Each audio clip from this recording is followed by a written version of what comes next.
আসসালামু আলাইকুম, welcome to my channel Sukhi's kitchen থেকে তোমাদের সবাইকে স্বাগতম। আশা করি সবাই ভালো আছো, কাছে এবং দূরে, দেশ ও দেশের বাহিরে। তোমাদের এর আগে একটা ভিডিওতে আমি বলেছিলাম যে তোমাদের সঙ্গে একটা 5 পাউন্ডের কেক শেয়ার করব। তো এই ছিল আজকে আমার 5 পাউন্ডের কেক। তো চলো আমি কিভাবে বানাবো একবার দেখে নেবে। এটা কিন্তু আমার অর্ডারি কেক।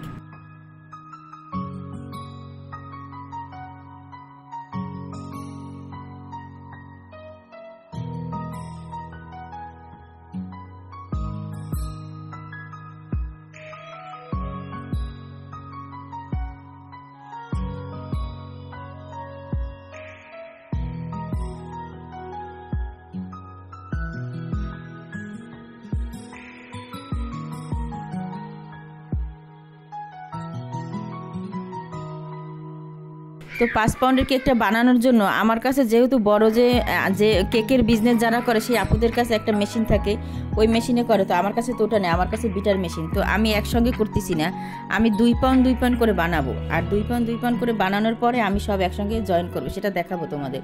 তো প্রথম আমি 2 পাউন্ডের জন্য এখানে আমি ডিম নিয়ে নিয়েছি। আর আমি এখানে টোটাল 2টা ডিম নিয়েছি, 2 পাউন্ড না, মানে 1.5 পাউন্ড করে আর কি।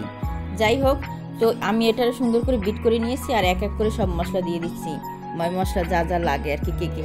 আবার তোমরা আদা রসুন কেউ ভাববো না। এখানে আমি নিয়ে নিয়েছি 1/2 কাপ ময়দা, তোমরা চাইলে এখানে আটাও দিতে পারো। তো আমি 1/2 কাপ ময়দা দিয়েছি। তারপরে 1 চামচের একটু বেশি, মানে 1.5 চামচের কম কোকো পাউডার। আর কোকো পাউডারটা তোমরা চেষ্টা করবে, যারা কেকের বিজনেস করো একটা ভালো ব্র্যান্ডের কোকো পাউডার নেওয়ার চেষ্টা করবে, তাহলে একটা ভালো রেজাল্ট পাবে। এবার আমি এখানে কিছুটা চকলেট গানাশ দিয়ে দিলাম। দেওয়ার পরে আমি এখানে গুঁড়া দুধ দিয়ে দিলাম 1 টেবিল চামচ। গুঁড়া দুধটা বেশি দিলে কেকটা কিন্তু অনেক মজা লাগে খেতে। তবে এখানে তোমরা লিকুইড দুধও দিতে পারো, সেটা যার যার ইচ্ছে। তো দেওয়ার পরে আমি ভালো করে আরেকবার মিশিয়ে নিলাম। মিশিয়ে নেওয়ার পরে আমি এবার এখানে আরও আমার এখন অনেক কিছু দেওয়ার বাকি আছে। বেকিং সোডা দেবো, পাউডার দেবো। তার আগে একটু পানি দিয়ে দিলাম, কারণ ব্যাটারটা কিন্তু একটু ঘন বেশি। আর কেকের ব্যাটার কিন্তু মিডিয়াম থাকলে ভালো লাগে। আমি ঘনত্বটা তোমাদেরকে দেখাবো। আমি এখানে কিছুটা রান্নার রেগুলার তেল দিয়ে দিলাম, সামান্য 1 টেবিল চামচ। আর বেকিং পাউডার বেকিং সোডা দিয়েছি কিন্তু একেবারে অল্প, মানে 1/2 চা চামচেরও কম, ছোট। যাই হোক, দেওয়ার পরে আমি এরকম একটা 4 কোণার মোল্ড নিয়ে নিলাম। আর এই 4 কোণার মোল্ডের মধ্যে সম্পূর্ণ ব্যাটারটা দেওয়ার পরে আমি ভালো করে এরকম ঝাঁকড়ি নিলাম। আর এটা আমার গ্যাসের চুলায় বসাইছি, আজকে আর আমি কারেন্টের চুলায় বসাই নেই। তো যাই হোক, আমি কিভাবে বসাইলাম দেখিয়ে দিলাম। এরকম ঢাকনা দিয়ে ঢেকে নিয়েছিলাম। বেশি সময় লাগে না, 15 মিনিট লাগছিল আমার এই কেকটা ব্রেক হইতে। এবার একটা ছুরির সাহায্যে কেটে নিচ্ছি।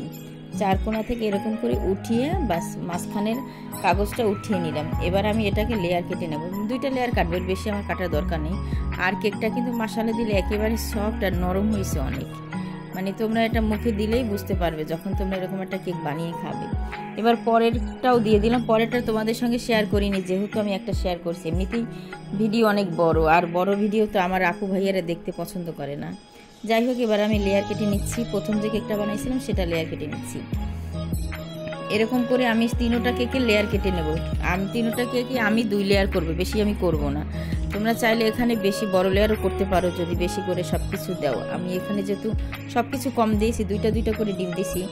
5 পাউন্ডের একটা কেকে কিন্তু যদি তোমরা কেকের বিজনেস যে আপুরা করে তাদের আমি দেখছি অনেক বেশি ডিম দেয়, আনুমানিক 10টা ডিম দেয়। তো আমি মাত্র 6টা ডিম দিয়ে করছি। আর মশলা দিলে খুব সুন্দর একটা কেক হয়েছে, মানে কি বলবো, এতটা সফট হয়েছে। তো আমি প্রত্যেকটা লেয়ার সুন্দর করে কেটে নিয়েছি।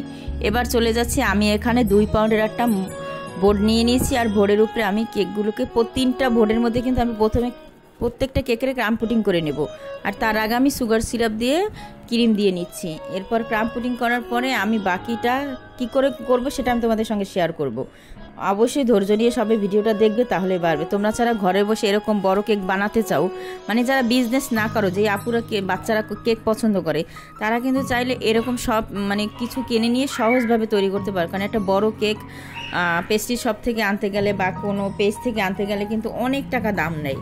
তো এই ভিডিওটা কিন্তু সেই সব আপুদের অনেক কাজে লাগবে, যারা বাচ্চাদের জন্মদিন বা অন্য কিছুর জন্য কেক বানাইতে চাও, বা তাদের খুব উপকারে আসবে।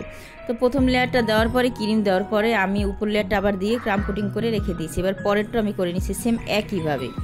এটা কিন্তু আর মানে সব ভিডিও দেখাবো না, জাস্ট 1-2টা করে দেখাচ্ছি। আমি প্রত্যেকটা কিন্তু একই রকম করে নিচ্ছি। আর ক্রিমটা কিন্তু আমি বিট করে নিয়েছিলাম, সেটা আমি দেখাইছিলাম। আর তোমরা কিন্তু অনেকেই জানো আমার পুরাতন যে আপুরা আছো, আমি কিন্তু সবসময় ট্রপিক্যাল ক্রিম দিয়ে আমি আমার কেকের কাজগুলো করি, কারণ এটা আমার কাছে সবচেয়ে বেস্ট মনে হয় অন্য ক্রিমের চাইতে।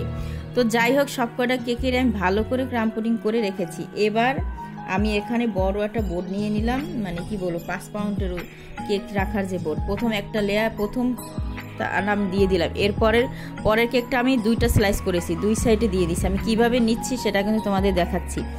এরপর যে বাকি যে আরেকটা কেক রয়েছে সেটাকে আমি এরকম লম্বা লম্বা করে 3টা স্লাইস করব। 3টা স্লাইস করে 2 মাথায় কিভাবে বসাচ্ছি আমি অনেক আপুদের দেখি যারা কেকের বিজনেস করে আমার মতন। আমি সেই আপুদের দেখেছি এরকম, মানে তারা 2 পাউন্ড 3 পাউন্ডের কেক বানানোর পর এরকম লাস্টে ক্রাম পুডিং করার পর এরকম স্লাইস করে বসিয়ে দেয়। মানে এইভাবে কেক বানালে কিন্তু কেক সুবিধাও হয় আর কেকটা পারফেক্ট হয়। কারণ বড় কেক কিন্তু বানাতে গেলে এরকমই করা লাগে, আর ছোট কেক যেগুলো সেগুলো কিন্তু একবারই হয়ে যায়। তো আমার যে বড় বড় সিনিয়র আপুরা আছে তাদের কাছ থেকে কিন্তু আমি এইভাবে শিখছি। আসলে শেখার তো কোনো বয়স লাগে না, সেটা তো তোমরা এক কথায় জানোই সবাই। তো এবার আমি সাইডটা কভার করে নিয়েছি, এবার মাঝখানটা আমি কভার করে নিচ্ছি। আমি কিন্তু বড় কেক খুব কম বানাইছি, সর্বোচ্চ আমি 4 পাউন্ড পর্যন্ত বানাই। গ্রামের বাড়ি বুঝোই তো তোমরা, তেমন তো আর অর্ডার হয় না। তারপর আলহামদুলিল্লাহ একেবারে খারাপও হয় না। তো শহরের বাড়ি হলে হয়তো আরও বেশি হইতো। যাই হোক, এবার কভার করে নিয়েছি মাঝখানটা। এবার সাইডটা আমি খুব সুন্দর করে ফিনিশিং আনতেছি। আর বড় কেকের ফিনিশিং আনতে কিন্তু একটু সময়ও লাগে, আর মানে কি বলবো আনতে আনতে খুব কষ্ট হয়ে যায়। তো আমি এবার খুব সুন্দর করে আমি যতটুকু পেরেছি আর কি। তো কেকটা কিন্তু ছিল আমার অর্ডারি কেক, সেটা কিন্তু আমি তোমাদের ফার্স্ট টাইমে বলেছি। এবার আমি টেস্টার নজল দিয়ে আমি সাইডের একটা বর্ডার দিয়ে দিচ্ছি। আর আমি এখানে কিছু টপার বানাবো, এর জন্য আমি এখানে টপারের যে বোর্ডগুলো সেগুলো নিয়ে নিলাম। আমি কিছু টপার বানাইছি। বানানোর পরে আমি এখানে কিছু চকলেট গানাশ উপর থেকে দিয়ে দিচ্ছি কেকটার, কারণ যেহেতু চকলেট কেক, আর চকলেট কেক মানেই তো চকলেট না হলে কিন্তু খুব একটা ভালো লাগে না। তো এবার চকলেট দেওয়ার পরে আমি সাইড থেকে একটা রোজ নজল দিয়ে খুব সুন্দর এরকম ফুল দিয়ে দিচ্ছি। আর চারকোনার কেকে কিন্তু এই ডিজাইনগুলো বেশি ভালো লাগে। তো একটা সাইডে আমি ফুল দিয়ে দিছি এরকম করে, এরপর আমি বাকি আরেকটা সাইডে দিয়ে দিচ্ছি স্টার নজল দিয়ে। তো সেমভাবে আমি সবগুলো কেকের সাইডটা একইভাবে মেরে নিয়ে কভার করে নিচ্ছি। আর এবার আমি উপর থেকে যে আমি যে আগে থাকতে কিছু টপার তৈরি করে রেখেছিলাম সেই টপারগুলো দেবো। তার আগে কিছুটা স্প্রিঙ্কল দিয়ে দিলাম আর কিছু চকো চিপস। মানে চকলেট কেক বলো বা তোমরা যে কেকই বলো না কেন, কেকের ফাইনাল লুকটাই কিন্তু আসে এরকম চকো চিপস বা স্প্রিঙ্কল বা টপার দিলে। এরপর কিন্তু অনেক সুন্দর লাগে যখন আমরা টপারগুলো দেবো। তো এবার আমি 6টা টপার বানাইছিলাম মোট। টপারগুলো আমি প্রত্যেকটা মাথার কোনায় কোনায় দিয়ে সুন্দর করে দিয়ে দিচ্ছি। আর টপার বানানো কিন্তু একেবারে সহজ। তোমরা যদি কেউ টপার বানানোর ভিডিও দেখতে চাও অবশ্যই আমাকে কমেন্ট বক্সে বলবে, আমি চেষ্টা করব তোমাদের সঙ্গে শেয়ার করার জন্য। তো এই ছিল আজকে আমার 5 পাউন্ডের কেকের রেসিপি। যদি কেকটা নিজেরা বানানো খাইতাম তাহলে অবশ্যই কেটে দেখাইতাম, যেহেতু অর্ডারে তাই আর এটার কাটার সুযোগ নাই। তো কীরকম হয়েছে অবশ্যই সবাই জানাবে। প্লিজ আপু ভাইয়েরা পাশে থাকবে, সাপোর্ট করবে। নতুন নতুন ভিডিও পাওয়ার জন্য অবশ্যই আমার চ্যানেলটা সাবস্ক্রাইব করে পাশে থাকবে। আজ এ পর্যন্ত, সবাই ভালো থাকবে, সুস্থ থাকবে। আল্লাহ হাফেজ।